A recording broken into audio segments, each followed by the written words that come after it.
University of Jhang بہت جلد پاکستان کی ٹاپ رینک یونیورسٹی ہوگی، یہ عزم رکھتے ہیں پروفیسر ڈاکٹر شاہد منیر صاحب۔ آئیے ان سے چند اہم پوائنٹس ڈسکس کرتے ہیں۔ السلام علیکم سر۔ وعلیکم السلام۔ سب سے پہلے تو میں آپ کا شکر گزار ہوں کہ آپ یہاں تشریف لائے اور ہماری یونیورسٹی کو آپ نے وزٹ کیا، اور یہ پروگرام بیسیکلی یونیورسٹی کے بارے میں آپ کرنے جا رہے ہیں، اور یہ دوسرا پروگرام ہے جو آپ کرنے جا رہے ہیں۔ میرے بارے میں یہ ہے کہ میں نے کیمیکل انجینئرنگ کی پنجاب یونیورسٹی سے، اور پھر 10 سال تک کارپوریٹ سیکٹر میں کام کیا ایز اے انڈسٹریل مینیجر، اور یہ میری بڑا یونیک ایکسپیرینس ہے میرے پاس، جو موسٹ آف دی پروفیسرس جو ہیں ان کے پاس نہیں ہے۔ تو as a engineer, as a scientist, as a technologist, as an administrator, تو میں نے کوئی 1500 لوگوں کی ٹیم، جس میں انجینئرس، فورمینس، ٹیکنیشینز، سپروائزرس تھے، ان کو ہمیشہ لیڈ کرتا رہا۔ 10 سال تک میں نے بڑے بڑے انڈسٹریل یونٹس کو جو ہے وہ آرگنائز کیا ہے، مینیج کیا ہے۔ تو یہ میرے پاس ایک بڑا یونیک ایکسپیرینس ہے۔ اسی دوران میں نے M S C chemical engineering کی، اور اس میں میرا گولڈ میڈل تھا پنجاب یونیورسٹی سے۔ M B A with distinction کیا پنجاب یونیورسٹی سے، اور پھر میں نے پی ایچ ڈی کی from university of Leeds England سے، اور پی ایچ ڈی جو میں نے کی وہ پاکستان کے ایشو کے اوپر کی، کیونکہ پاکستان میں آپ کو پتہ ہے کہ بجلی کا ایک بہت بڑا بحران تھا، اور ہے، ابھی بھی ہے، کیونکہ پاکستان ایک بہت بڑا شیئر اس کی پاور جنریشن کا وہ امپورٹڈ فرنس آئل سے آتا ہے، اور جو امپورٹڈ فرنس آئل سے آتا ہے اس کے اوپر پاکستان بہت زیادہ رقم خرچتا ہے، تقریباً 15 بلین US ڈالر جو ہے وہ فرنس آئل اور پیٹرولیم پروڈکٹس کی امپورٹ کے اوپر پاکستان خرچتا ہے۔ اور جس فرنس آئل سے بجلی بنتی ہے وہ ایک ڈرٹی فرنس آئل ہے، جس کے اندر سلفر کنٹینٹ بڑا ہائی ہے، اس سے جب بجلی بنتی ہے تو انوائرمنٹ کو بڑا پلیوٹ کرتی ہے۔ تو میں نے یہ ضرورت محسوس کی کہ پاکستان کو امپورٹڈ فرنس آئل کی بجائے، اور آج کل بجلی تو امپورٹڈ گیس سے بھی بن رہی ہے، تو پاکستان کو اپنے انڈیجنس ریسورسز سے بجلی بنانی چاہیے۔ اس میں آپ کے ڈیمز ہیں، لیکن آپ کو پتہ ہے کہ ڈیمز جو ہیں وہ 12 سال لے جاتے ہیں ایک ڈیم بننے میں، اور اس کی جو انیشیل کیپٹل انویسٹمنٹ ہے وہ بڑی ہائی ہے۔ اس لیے میں نے یہ چوز کیا کہ اس وقت تک پاکستان کا جو کول ہے، کول ریزروز ہیں تھر کے، وہ بھی باہر نہیں نکالے گئے تھے۔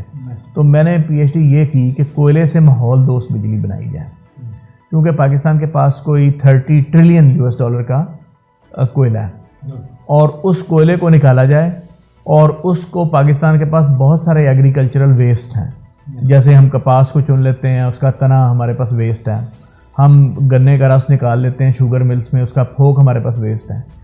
ان چیزوں کو اگر ہم ملائیں کوئلے کے ساتھ، اور ایک خاص ٹیکنیک کے ساتھ ان کو برن کر کے بجلی بنائی جائے، ایسی اسٹیم بنا کے، تو یہ ایک ماحول دوست بجلی بن سکتی ہے۔ تو یہ میری پی ایچ ڈی تھی، اور اس کے اوپر آ کر پاکستان میں پھر میں نے یہاں واپس آیا، اور پنجاب یونیورسٹی میں میں پروفیسر اور ایچ او ڈی بنا سینٹر فار کول ٹیکنالوجی کا۔ 7 سال تک میں سینٹر فار کول ٹیکنالوجی کا ڈائریکٹر رہا۔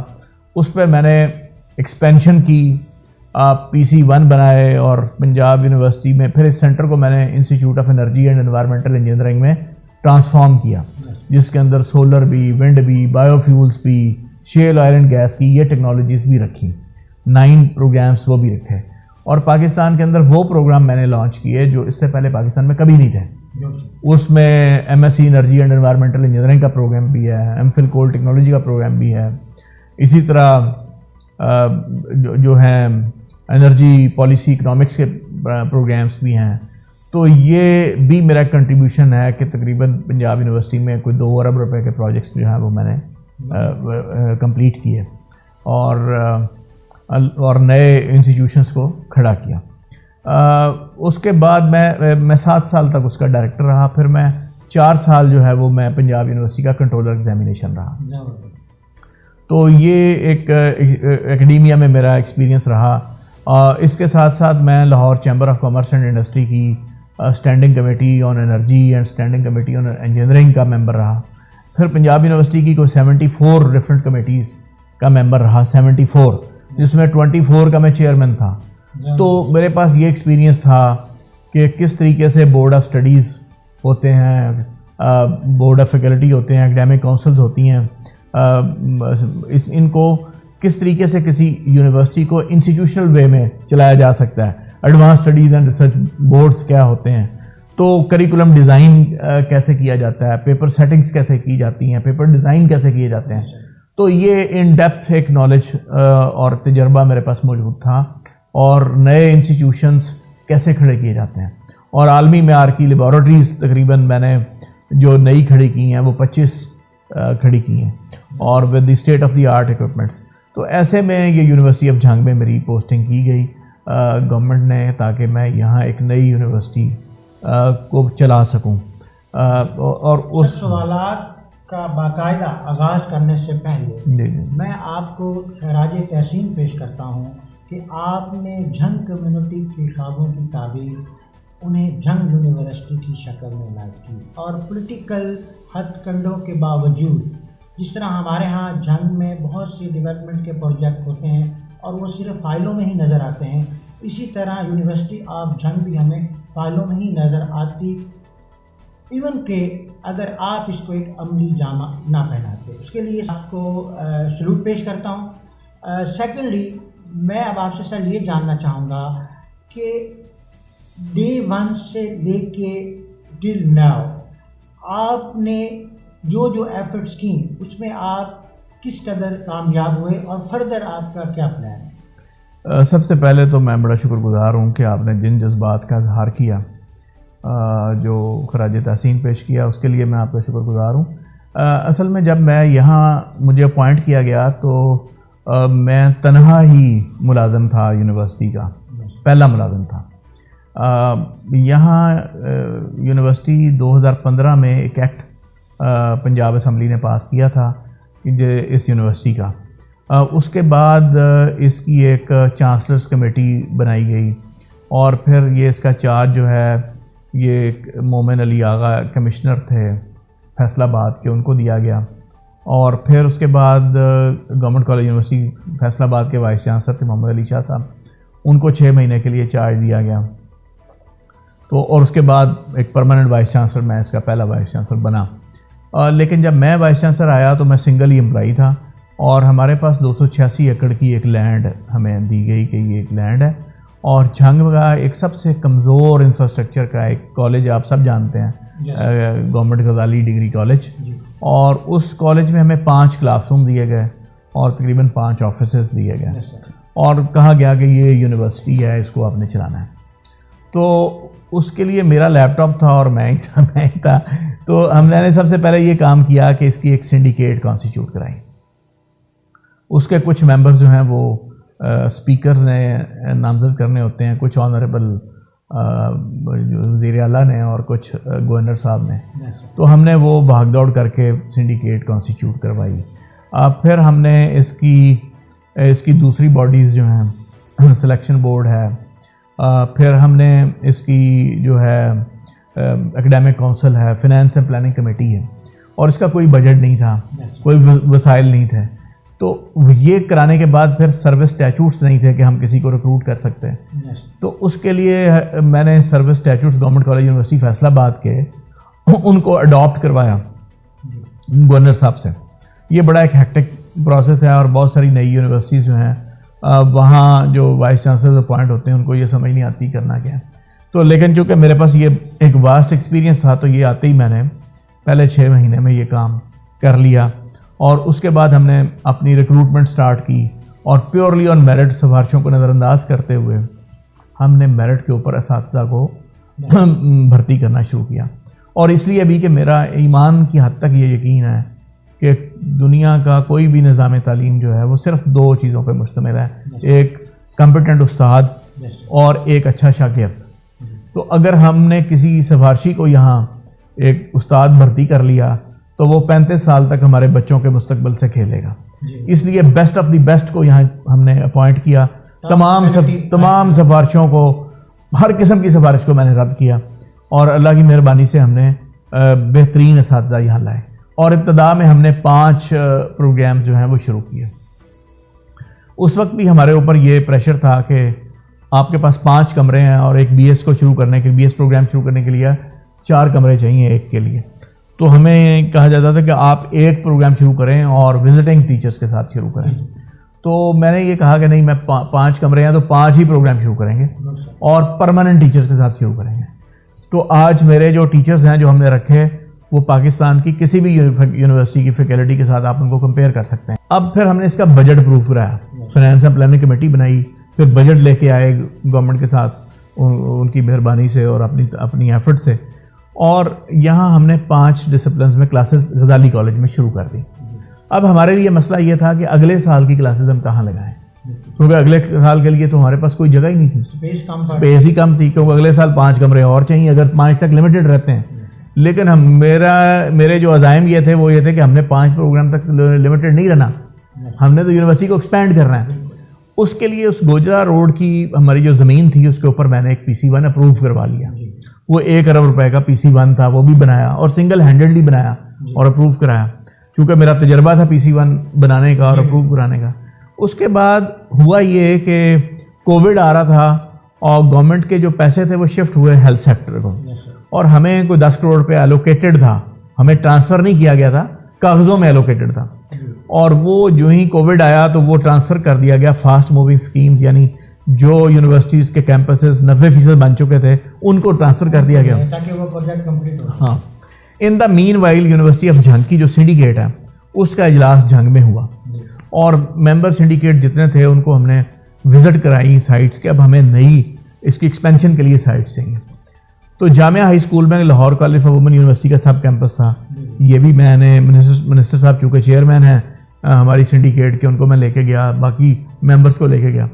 میرا خیال تھا کہ ایک آپشن یہ ہو سکتی ہے کہ وہ یہاں اپنی نئی بلڈنگ، اس وقت ان کی نئی بلڈنگ کو 70% مکمل تھی، یہ HEC فنڈڈ پروجیکٹ ہے 80 کروڑ روپے کا، یہ بن رہا تھا، انہوں نے ادھر شفٹ ہونا تھا. تو میرا خیال تھا کہ اگر یہ شفٹ ہوتے ہیں تو وہ اسکول والی بلڈنگ ہمیں دے دیں. سیکٹری اسکولس کو بھی میں نے لکھا، لیکن سیکٹری اسکول نے وہ بلڈنگ ہمیں دینے سے انکار کر دیا. تو یہاں سنڈیکیٹ اراکین نے یہ کہا کہ اگر یہ والا Lahore college for women university کا sub campus university of Jhang میں مرج کر دیا جائے، جیسا کہ PTI گورنمنٹ کی یہ ایک ڈکلیئرڈ پالیسی ہے کہ اگر کسی ڈسٹرکٹ کے اندر، ڈسٹرکٹ ہیڈ کوارٹر کے اندر یونیورسٹی ہے اور وہاں جو کوئی سب کیمپسز ہیں وہ اس یونیورسٹی میں مرج کر دیے جائیں گے. وہ ایکچوئل یونیورسٹی ہے، وہ پرموٹ نہیں ہے. اس کا فائدہ یہ ہوگا کہ وہ جو ایڈمنسٹریشن دور بیٹھ کے لاہور سے ہونی ہے. میں یہ بھی کلیئر کرنا چاہوں گا کہ جیسے فیصل آباد میں GC یونیورسٹی ہے، گورنمنٹ کالج یونیورسٹی ہے، اور یونیورسٹی ایسی ہیں، جیسے یہ بھی Lahore college for women university, means کہ وہ کالج سے پرموٹ ہو کر یونیورسٹی بنی. اصل میں یہ اس کا جو لیول ہے یونیورسٹی آف جھنگ، اصل میں لاہور کالج پنجاب یونیورسٹی ایسے ہی ہے، ایسے یہ بالکل ایک ملک کی دوسری یونیورسٹیز جیسے پنجاب یونیورسٹیز ہیں یا قائد اعظم یونیورسٹی ہے، اسی طرح کی ایک یونیورسٹی ہے. وہ جو آپ کا Lahore college of women university کا ایک سب کیمپس تھا، اور یہ 14 سال سے ایک کالج کی طرح آپریٹ کر رہا تھا، جیسے لڑکیوں کا ایک بڑا کالج ہوتا ہے. اور ریسرچ کلچر نہیں تھی اور یونیورسٹی کلچر نہیں تھا، it's a college type of thing. تو یہ پھر فیصلہ سنڈیکیٹ کی ریکمنڈیشن کے اوپر پنجاب حکومت کی کابینہ نے کیا، کیبنٹ نے یہ ڈیسیژن کیا کہ اس کو مرج کر دیا جائے یونیورسٹی آف جھنگ میں. اور اس کا فائدہ یہ تھا کہ امیجیٹلی آپ کو 80 کروڑ روپے کی ایک بلڈنگ مل رہی ہے، اور آپ اپنے دوسرا فائدہ یہ تھا کہ اس کی بالکل دیوار کے ساتھ گورنمنٹ کی اسٹیٹ لینڈ پڑی ہے، اور اس کے سامنے دانش اسکول کی اسٹیٹمنٹ لینڈ ہے وہ پڑی ہے.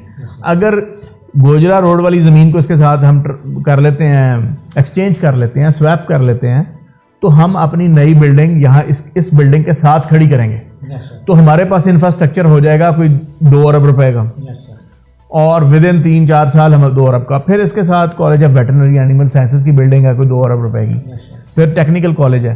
تو یہ سارے اگر یونیورسٹی کا پارٹ بن جائیں، اور یہ انڈر یوٹیلائزڈ ہیں، 1 بجے کے بعد ان بلڈنگز کے اندر آلریڈی جو ہے وہ ایک سیکوینس. ہاں، وہ خیال یہ تھا سب کا کہ گورنمنٹ کی جو رقم ہے وہ 1 ارب اسپینڈ ہوگی یا 1.5 ارب اسپینڈ ہوگی نئی بلڈنگ پہ، باقی بلڈنگز کو اس کے ساتھ جوڑ دیا جائے. تو by spending public money of only 1 billion university will get an infrastructure of 6 billion. 6 ارب کا انفراسٹرکچر یونیورسٹی کو ملتا ہے. یونیورسٹی جو ہے 50 سے 60 پروگرام لانچ کر سکتی ہے. اس سے وہ سفر جو اگلے 15 سال میں نہیں ہو سکتا وہ یونیورسٹی 3-4 سال میں کر لے گی. سالوں میں بھی کر لے گی. اور وہ اربا جو اچھا کسی اور لوکیشن پہ امپاسبل تھا وہ آپ کو آلریڈی جو ہے یہاں پہ. تو ہاں اس کے اوپر ہمیں مخالفت کا سامنا کرنا پڑا. اس کے اوپر ہمیں 2 قسم کی مخالفتوں کا سامنا کرنا پڑا. کچھ ہمارے معزز اراکین جو تھے پارلیمنٹ کے ان کی طرف سے انیشیلی مخالفت کا سامنا کرنا پڑا. لیکن جب میں نے ان کو بریفنگس دیں تو دے ور ویری کائنڈ. ہمارے یہاں سے 7 کے قریب ہیں MNAs اور MPAs اور منسٹرز.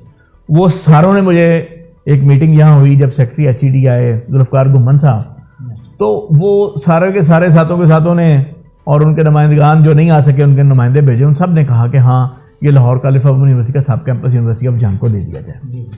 اور بے شک آپ چنوٹ روڈ پہ بنائیں لیکن بنائیں تو ان کے لیے بڑی خوشگوار حیرت تھی کہ وہاں پروپیگنڈا تو یہ تھا کہ وہاں بڑی مخالفت ہے, یہ تو پوری پولیٹیکل ایلیٹ وائس چانسلر کے ساتھ کھڑی ہے. تو یہ بڑا اچھا میسج گیا اور ہمیں یہ ملا. پھر جو دوسری مخالفت ہمیں کرنی پڑی وہ کچھ مذہبی اور سیاسی جماعتوں کی طرف سے تھی. ان کی طرف سے یہ تھی کہ Lahore college of women university کا جو سب کیمپس ہے وہ صرف لڑکیوں کی تعلیم کے لیے ہے. تو ایسے گھرانے جو صرف اپنی بچیوں کو ایجوکیشن میں نہیں پڑھانا چاہتے ان سے یہ موقع چھن جائے گا. بالکل سر. یہاں پہ بھی میں آپ سے یہ ضرور جاننا چاہوں گا کہ ہمارے ہاں ہمارے جنگ میں خاص طور پہ جو جنگوچی ازم ہے جو ہمارا نظریہ ہے وہ یہ ہے کہ ہم اپنے بچوں کو ایسا ماحول ہی نہیں دینا چاہ رہے ہوتے جس میں ان کا کانفیڈینس ڈیولپ ہو, وہ آؤٹ آف سٹی یا آؤٹ آف کنٹری جا کے وہ سروائیو کر سکیں. تو یہاں میں نے یہ دیکھا ہے جیسا کہ آپ نے وزٹ بھی کرایا یونیورسٹی, تو یہاں پر جو ہے وہ دیکھا جا رہا ہے کہ بچے جو ہیں وہ کتنے کانفیڈینس کے ساتھ رہ رہے ہیں اور ان کا اسٹائل کیا ہے اور کو ایجوکیشن میں وہ کیا کچھ لرن کر رہے ہیں.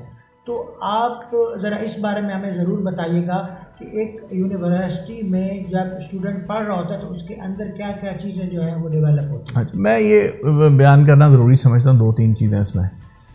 یونیورسٹی اسکول اور کالج سے بالکل ایک ڈفرینٹ چیز ہے. یہ صرف کلاس رومز کا نام نہیں بلکہ ایک ہول پیکیج ہے جس میں ایک انوائرمنٹ دیا جاتا ہے بچے کو. اچھا, اس میں جینڈر ڈسکرمنیشن نہیں ہوتی. Without gender discrimination exchange of ideas بڑے ضروری ہیں کیونکہ یونیورسٹی کا بنیادی کام نئے علم کی تخلیق ہے اور دوسرا کام پھر اس کی ڈسیمینیشن ہے اس نالج کی. تو اگر پابندیاں ہوں, شخصی آزادیاں نہ ہوں, سوچ اور فکر کے اوپر پہرے ہوں تو نیا علم تخلیق نہیں ہو سکتا. اس کے لیے ایک ایسے انوائرمنٹ کی ضرورت ہے, ایسے ہیلدی انوائرمنٹ کی ضرورت ہے جہاں بچے اور بچیاں جو ہیں وہ کوریڈورس میں, کینٹینس میں, کیفیٹیریاز میں, کلاس رومز میں فری ایکسچینج آف آئیڈیاز کر سکیں, ڈسکشنز کر سکیں. تب نئے لاز ایوالو ہو سکتے ہیں, نئی تھیریز نکل سکتی ہیں. اچھا, اب دوسری چیز یہ ہے کہ ہم نے تقریباً آدھی دنیا میں نے وزٹ کی ہے فار کانفرنسز, پیپر پریزنٹیشنز کے لیے, اور دیکھا ہے دنیا کو. دنیا کا کوئی ملک آج آپ مجھے نہیں دکھا سکتے جس نے ترقی کی ہو اپنی آدھی آبادی کو گھروں میں بند کر کے. ایسا کوئی نہیں ہے. اسلامی دنیا میں 2 ملکوں نے ترقی کی ہے, ایک ٹرکی نے کی ہے, ایک ملیشیا میں کی. اگر آپ وہاں بھی وزٹ کریں تو آپ عورتوں کو مردوں کے شانہ بہ شانہ کام کرتے دیکھیں گے. اگر آپ تحریک پاکستان دیکھیں گے تو خواتین کو مردوں کے شانہ بہ شانہ کام کرتے دیکھیں گے, اور تبھی آپ نے یہ ملک حاصل کر لیا. اس لیے اگر پاکستان نے ترقی کرنی ہے, آپ ایک بچی کے اوپر انویسٹ کرتے ہیں, اس کا فادر انویسٹ کرتا ہے اور بچپن سے وہ شروع کرتا ہے اور ماسٹرز تک اس کے اوپر انویسٹ کرتا ہے, اور پاپولیشن کا جو 60% ہے ہاں, اور ریاست پاکستان سبسڈائزڈ ایجوکیشن فراہم کرتی ہے, اس کا اس کے اوپر خرچ ہے.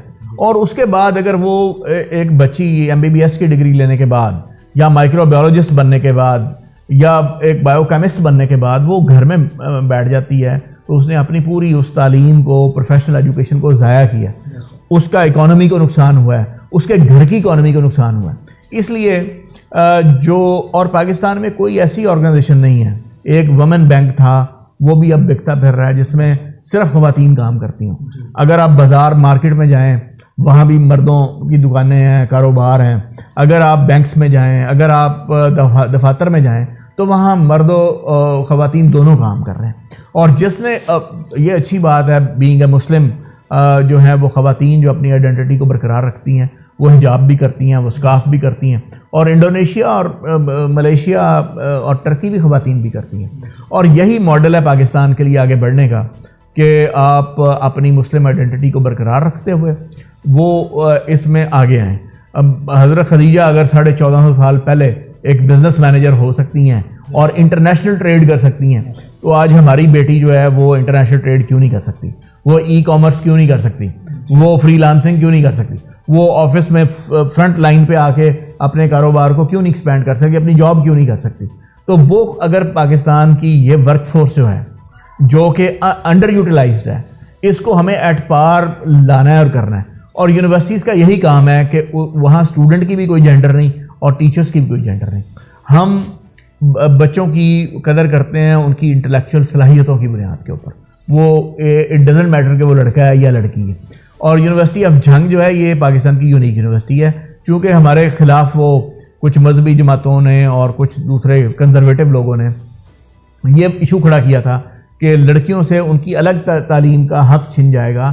تو میں نے یہ سنڈیکیٹ سے ڈیسیژن کرایا کہ یہ مارننگ جو اس کا ہے 8 سے لے کے 1 بجے تک یہ یونیورسٹی گرلز اونلی کیمپس کے طور پہ آپریٹ کرے گی, اور 1 بجے کے بعد یہ کو ایجوکیشن میں کرے گی. تو یہ شاید پاکستان کی واحد جنرل یونیورسٹی ہے جس میں یہ دونوں فلیورز آپ کو آپ کو مل رہی ہے. تو وہ پیرنٹس اور لڑکیاں جو شاید لڑکوں کے ساتھ انکمفرٹیبل تھیں وہ بھی کر رہی ہیں, اور اب بہت سی لڑکیاں ہیں جو کو ایجوکیشن میں جھنگ میں پڑھنا چاہ رہی ہیں اور پڑھ رہی ہیں. میں اب آپ سے یہ جاننا چاہوں گا کہ ماشاء اللہ آپ جیسا کہ ایک ویژن رکھتے ہیں اور پرعزم ہیں کہ یونیورسٹی آف جھنگ کو آپ پاکستان کی ٹاپ رینک یونیورسٹی بنانا چاہ رہے ہیں, تو سر اس کی ایک مختصر جو پلاننگ ہے سر وہ میں جاننا چاہوں گا. دیکھیں اس کی میں چھوٹے چھوٹے عملی اقدامات بھی آپ کو بتاتا جاتا. ہم 5 پروگرام سے شروع ہوئے تھے. اس یونیورسٹی کی عملی زندگی 2 سال ہے. پہلا سال جو تھا وہ جیسے میں نے بتایا 6 مہینے سروس اسٹیچوٹس میں, پھر ریکروٹمنٹس میں, پھر وہ کرنے میں ہمارا گزرا, اور 1 سال ایسے لگ جاتا ہے اپنی پلاننگ مکمل کرنے میں. اور اس میں اب اس وقت 21 BS پروگرام چل رہے ہیں, اور اس میں 5 MPhil پروگرام چل رہے ہیں, اور یہ HEC ایکریڈیٹڈ پروگرامس ہیں. یونیورسٹی کا اپنا ایک ریسرچ جرنل ہے, وہ ریسرچ جرنل 1 سال کے اندر یونیورسٹی کی وائی کیٹیگری میں اندر آ گیا. یونیورسٹی اپنے کئی اور ریسرچ جرنل لانچ کرنے جا رہی ہے. یہ بھی حیران کن ہوگا کہ ایک یونیورسٹی جس کی عمر 2 سے 2.5 سال ہو وہ 4-5 ریسرچ جرنل لانچ کر رہی ہو. یہ آ رہا ہے. ہم نے یہاں ایک بہت بڑی نیشنل کانفرنس کی, پھر متعدد کانفرنسز کی, سیمینارز کیے, مذاکرے کیے. ہمارے اسٹوڈنٹس جو ہیں وہ انٹر یونیورسٹی کمپٹیشنس میں کئی پرائزز ون کر کے آئے, فرسٹ پوزیشنس لے کے آئے, سیکنڈ پوزیشنس لے کے آئے. ہم نے یہاں آپ کے ہم نے بک فیئرس کیے, مشاعرے کیے, اسٹوڈنٹس کی سوسائٹیز بنائیں, اسٹوڈنٹس کو انوالو کیا ایونٹ مینجمنٹ میں, لٹریری سوسائٹیز کے اندر, ڈبیٹنگ سوسائٹیز کے اندر, ڈرامیٹک کلب کے اندر. تو یہ ایکٹیویٹیز ہم نے کی. اب اس وقت یونیورسٹی کے اندر 3800 سے زائد 3800 سے زائد ہمارے پاس اسٹوڈنٹس ہیں جو اس وقت تعلیم حاصل کر رہے ہیں.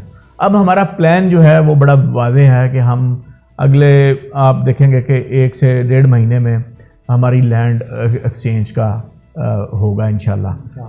اس یہاں سے ہماری ایڈجسٹنٹ لینڈ میں ملے گی. اس کے بعد ہمارا جو ہے وہ پروسیس شروع ہوگا کہ ہم اپنے PC1 کو ریوائزڈ کو اپروو کرائیں. وہ ہمارا ٹارگیٹ ہے کہ ہم اگلے 2-3 مہینے میں ٹرانسفر کے بعد ہم 2 سے 3 مہینے لیں گے انشاءاللہ تعالیٰ اس کو اپروو کرانے میں, اور اس کے بعد اس کی نئی بلڈنگ کی کنسٹرکشن اس کی دیوار کے ساتھ شروع کرنے کے. ایک تو پلان یہ ہے. دوسرا پلان ہمارا یہ ہے کہ یہاں زیادہ سے زیادہ PhD ٹیچرز کو ہم جمع کریں. اس وقت ہماری کوئی 48% جو ہماری فیکلٹی ہے وہ PhD فیکلٹی ہے, اور یہ بھی آپ کو سن کے خوشی ہوگی کہ جو 100 سال پرانی یونیورسٹیز ہیں پاکستان میں ان کی بھی اتنے ہی % ہے فیکلٹی PhD جتنی ہماری آج ڈے 1 سے ہیں. اور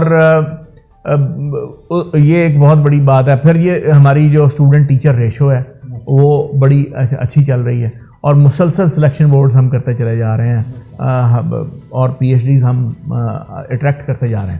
ہمارے پاس پیورلی آن میرٹ دیکھیں واہ کینٹ سے بھی لوگ ہیں, ٹیچرز ہیں, ہری پور سے بھی ہیں, ملتان سے بھی ہیں, لاہور سے بھی ہیں, جنگ سے بھی ہیں, فیصل آباد سے بھی. جہاں جہاں سے ہمیں جوہر قابل ملا ہے ہم نے اس کو لا کر یہاں جمع کیا.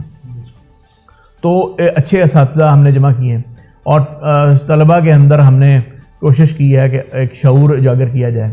اس یونیورسٹی کے اندر کوئی طلباء تنظیمیں وہ نہیں ہیں, کوئی سیاست نہیں ہے, ٹیچرز کے اندر کوئی پالیٹکس نہیں ہے. تو یہ وہ چیزیں ہیں جو اس یونیورسٹی کو آگے بڑھا رہی ہیں. اچھا, پلان ہمارے یہ ہیں کہ ہم اگلے 4 سال میں اس یونیورسٹی کے اندر 10,000 سے زائد اسٹوڈنٹ آنا چاہیے, کیونکہ جو PC1 ہمارا اپروو ہوگا وہ 1 سال کے اندر اندر ہمیں ایکڈیمک بلاک دے سکتا ہے, 2 ایکڈیمک بلاک دے سکتا ہے. اگر وہ دے جاتا ہے تو ہم 12,000 اسٹوڈنٹ تک جا سکتے ہیں. اور اسی طرح ہمارے جو ٹیچرز کی تعداد ہے, کمیونٹی نہیں بلکہ یہ آل اوور دا پنجاب نہیں,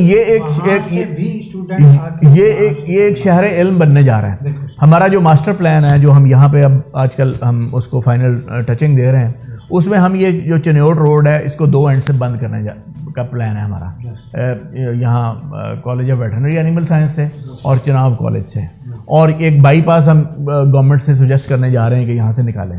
اور یہ جو سڑک ہے یہ اس کا مین بولیورڈ بنے گی اور یہ ہوگا ایک ایجوکیشنل ہب یہاں کا.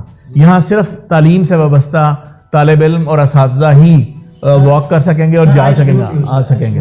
آپ کا ویژن تو آپ کا عزم دیکھ کے یقین کریں کہ مجھے وہ ڈاکٹر علامہ اقبال کا وہ شعر یاد آیا ہے کہ نشان یہی ہے زمانے میں زندہ قوموں کا, صبح و شام بدلتی ہیں ان کی تقدیریں. آپ جیسے ہی ایک انرجیٹک پرسنالٹیز اور اس لیول کا ویژن رکھتی ہوئی شخصیات تھی, اس لیول پر سوچ. جو ماسٹر پلان ہم نے دیا ہے یہ چنوٹ روڈ کی جو دوسری سائڈ پہ جو دانش اسکول کی زمین ہمیں مل رہی ہے اس میں ہم نے ہاسٹلس, اسپورٹس جمنیزیمس اور میڈیکل سینٹرز اس سائڈ پہ رکھے ہیں. اس سائڈ کے اوپر ایکڈیمک بلاکس ہم نے رکھے ہیں جہاں آپ بیٹھے ہیں, یہ پوری زمین ہے. کیونکہ تقریباً کوئی 1100 جو ہے ہمارے پاس جو کنال ادھر ہے اور 1100 کنال تقریباً ادھر ہے. تو یہ ایک بہت بڑی یونیورسٹی بننے جا رہی ہے.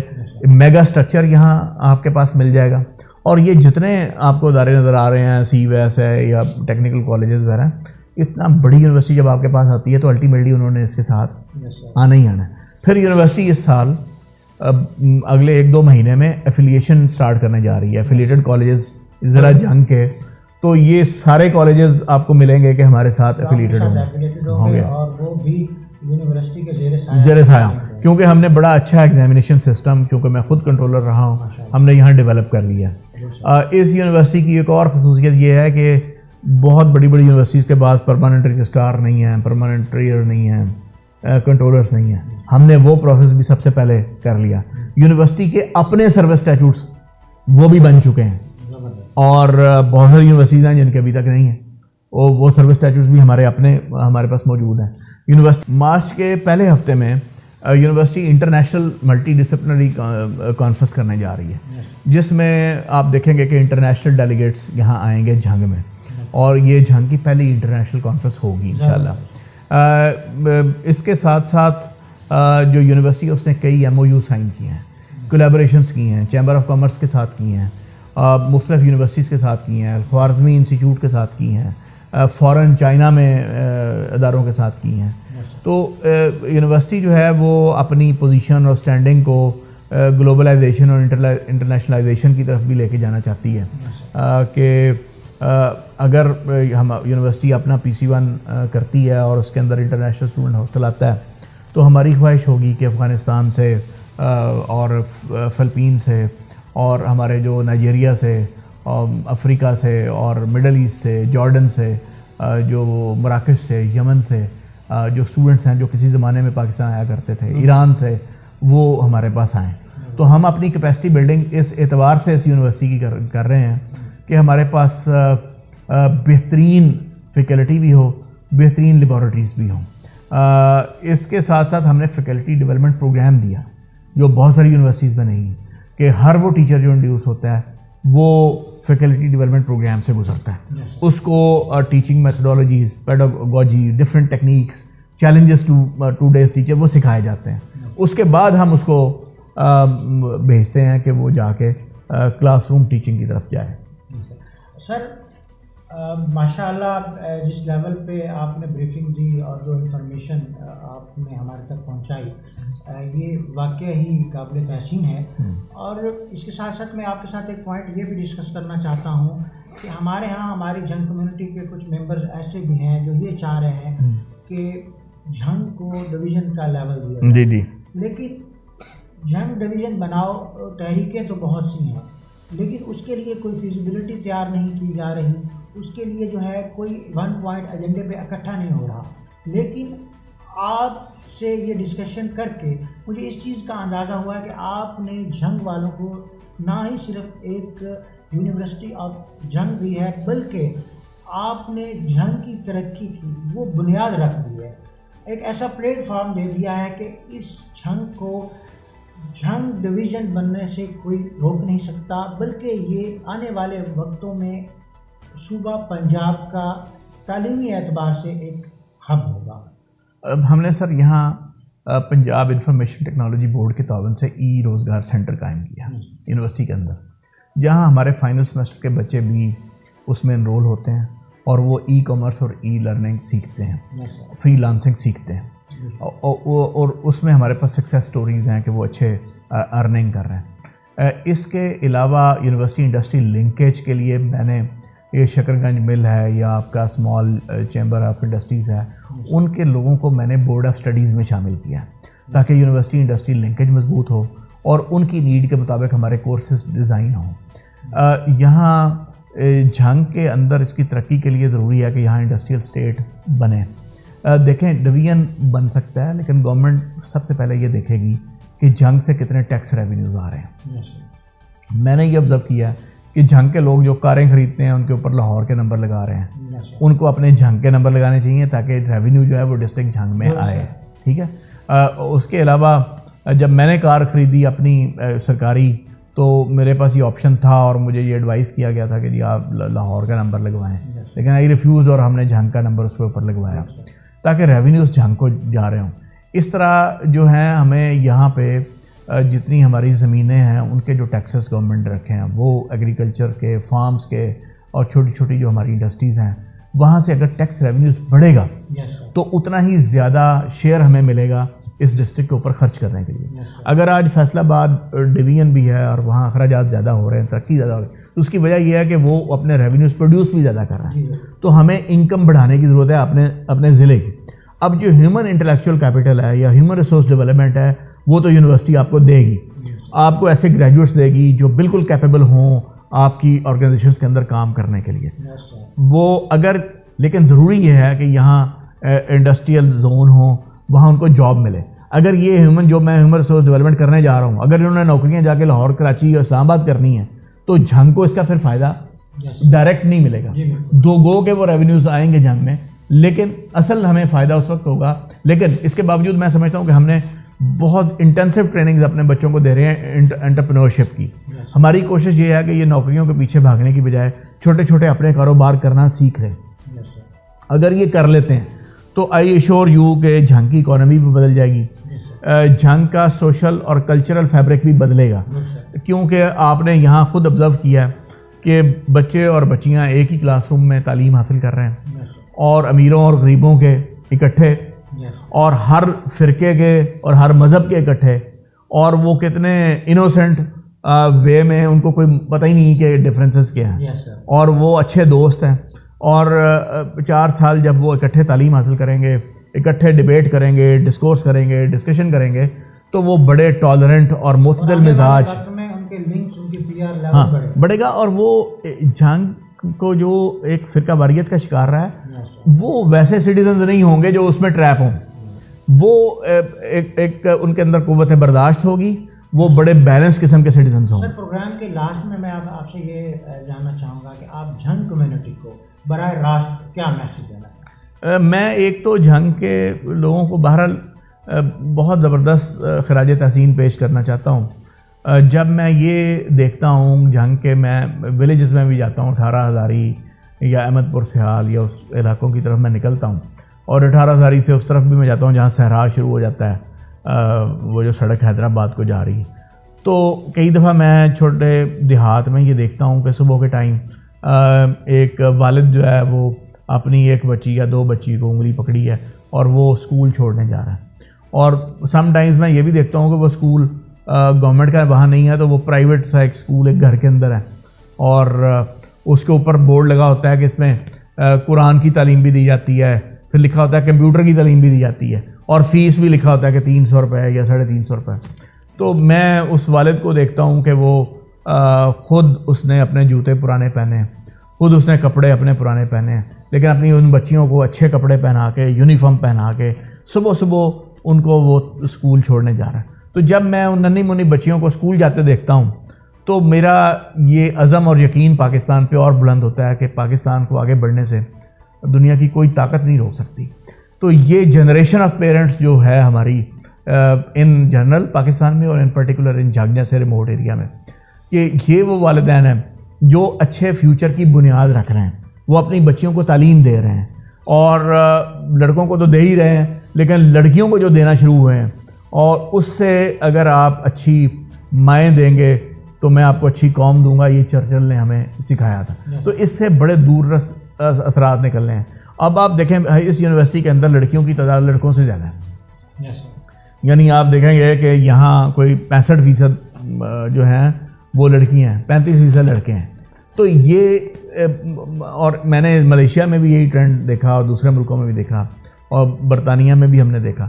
تو یہ ایک بڑے خوشنما فیوچر کی نوید ہے. تو میں ان والدین کو خراج تحسین پیش کرنا چاہتا ہوں کہ وہ اپنی خواہشات قربان کر کے, اپنے اخراجات کو کم کر کے وہ اپنی بیٹیوں کو تعلیم دے رہے ہیں, اپنے بیٹوں کو تعلیم دے رہے ہیں, اور ہمیں یہ ہے کہ وہ اپنے بچوں کے ساتھ زیادہ سے زیادہ انوالو ہوں, ان کی اسٹڈیز کے اندر انوالو ہوں, کیونکہ ہمارے زیادہ تر بچے ولیجز سے ہیں اور لوئر مڈل انکم فیملیز سے ہیں. یہاں 25% بچے جو ہیں وہ اسکالرشپ پہ پڑھ رہے ہیں. تو اس لیے فیوچر جو ہے وہ ان کی تعلیم ہے. وہ ایک بچہ اگر پڑھ جاتا ہے اور وہ ایک اچھی جاب پہ جاتا ہے یا باہر کے ملک جاتا ہے یا اپنا کاروبار شروع کرتا ہے تو اس نے اپنے سارے خاندان کی تقدیر کو بدلنا ہے. اس نے اپنے چھوٹے بہن بھائیوں کو بھی پڑھانے کی ذمہ داری اٹھانی ہے, اس نے اپنی بہنوں کی شادیوں کے لیے بھی کنٹریبیوٹ کرنا ہے. تو اس لیے یہ جو ٹین ایجر ہیں یا اس کے اوپر ان بچوں کے ساتھ جہاں آپ پیسے خرچ رہے ہیں وہاں زیادہ سے زیادہ انوالو بھی ہوں, تاکہ وہ زیادہ سے زیادہ تعلیم کے اوپر پوچھیں پڑھائی کیسی ہو رہی ہے, اور اگر اس میں کوئی پرابلمز ہیں تو وہ ہمیں انٹیمیٹ بھی کریں کہ ہمیں پڑھائی میں یہ ایشو ہے, یا ہم یہ تاکہ ہم اپنے آپ کو ریکٹیفائی بھی کر سکیں اور اس سے بہتر بھی معاشرے کی خدمت کر سکیں. اس کے علاوہ وہ اپنے بچوں کو کمیونٹی سروس کے لیے بھی تیار کریں تاکہ وہ اچھے انسان بن سکیں. اچھے انسان بنانے کے لیے ضروری ہے کہ وہ کمیونٹی سروس کر رہے ہوں, کسی NGO میں کام کر رہے ہوں, کسی مینٹل ہاسپٹل میں کر رہے ہوں, کسی ہاسپٹل میں کر رہے ہوں, کسی یتیم خانے میں کر رہے ہوں, کسی اسکول کے بچوں کو مفت ٹیوشن پڑھا رہے ہوں. تو ہم سب نے مل جل کے اس معاشرے کی تعمیر کرنی ہے. تو جہاں وہ اپنے بچوں کے اوپر یہ کر رہے ہیں ان بچوں کو تیار کریں کہ وہ قوم کے دوسرے بچوں کے لیے بھی کام کر سکیں. تو یہ میرا پیغام ہے جھنگ کے سٹیزنز کے لیے direct. Professor doctor Shahid Munir صاحب, vice chancellor university of Jhang, ان کا کردار بھی بالکل ایسے ہی ہے کہ میں تو اکیلا ہی چلا تھا جانب منزل, میں تو اکیلا ہی چلا تھا جانب منزل, لوگ آتے گئے کارواں بنتا گیا. اور انہوں نے ایک ایسا کام کر دکھایا کہ ہماری جھنگ کمیونٹی کا پچھلا ریکارڈ اگر آپ دیکھیں, جھنگ کی ہسٹری آپ دیکھیں تو کئی 100 سال پرانی ہسٹری میں ایسی شخصیت کوئی نہیں آئی جنہوں نے جھنگ کمیونٹی کی تقدیر بدلی ہو. یہ کریڈٹ جاتا ہے محترم شاہد منیر صاحب کا. انہی الفاظ کے ساتھ اپنے میزبان آصف اقبال کو اجازت دیجیے. اللہ حافظ.